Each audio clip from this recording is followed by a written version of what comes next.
Macmillan Audio presents A House with Good Bones, written by T. Kingfisher, read by Mary Robinette Kowal.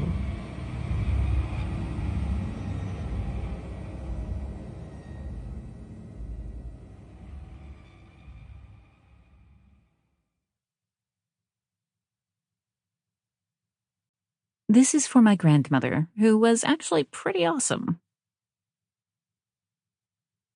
The first day. Winchester Cathedral, an old-fashioned English shrub rose, grows to 4 feet high and 4 feet wide, produces masses of large, loose-petaled white roses, occasionally with a touch of pink. Fragrant. Repeat bloomer.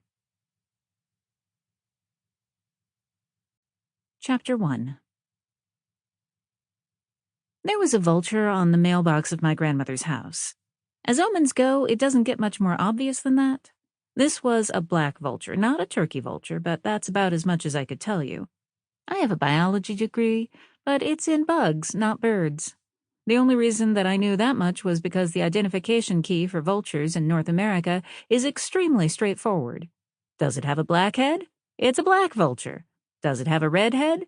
It's a turkey vulture. This works unless you're in the Southwest, where you have to add, is it the size of a small fighter jet? It's a California condor. We have very few condors in North Carolina. I bet you have some amazing feather mites, I told the vulture, opening the car door. The vulture tilted its head and considered this, or me, or my aging Subaru. I took out my phone and got several glamour shots of the bird. When I tried to upload one to the internet, however, my phone informed me that it had 1/10 of a bar and my GPS conked out completely. Ah, yes, that, at least, hadn't changed. My mother lived on Lammergeier Lane, which made the vulture even more appropriate, although we don't have lammergeiers, bearded vultures, in North Carolina either. They're a large species of vulture from Africa and Eurasia that eats bones. Why would you name a private road after a bone-eating vulture from a different continent? I looked it up one day when I was bored and discovered that the developer of the subdivision had been obsessed with birds. His first project had been Accipiter Lane, then Brambling Court, then Cardinal Street, and so on through the alphabet until Whip-Poor-Will Way, whereupon he died, presumably so that he would not have to come up with a bird for X. The correct answer is Xanthus's merlet, but I admit it doesn't exactly roll off the tongue. Lammergeier Lane was a type of subdivision that we have all over the South, although I don't know if they've migrated out to other areas. You'll be driving along a rural road, surrounded by trees, cow pastures, and the occasional business that sells firewood, propane, and hydraulic repairs. Then you'll see a dilapidated trailer and a sign for a private drive.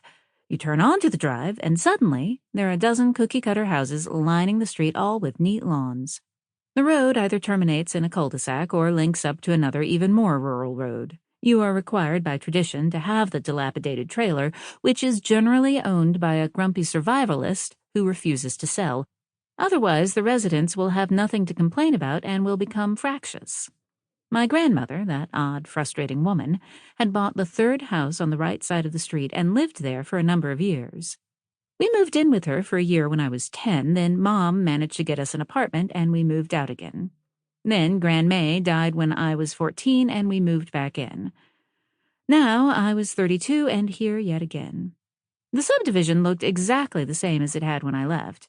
It had hit that stage where all the covenants have lapsed, and someone has put in a chicken coop and someone else's lawn is going to seed.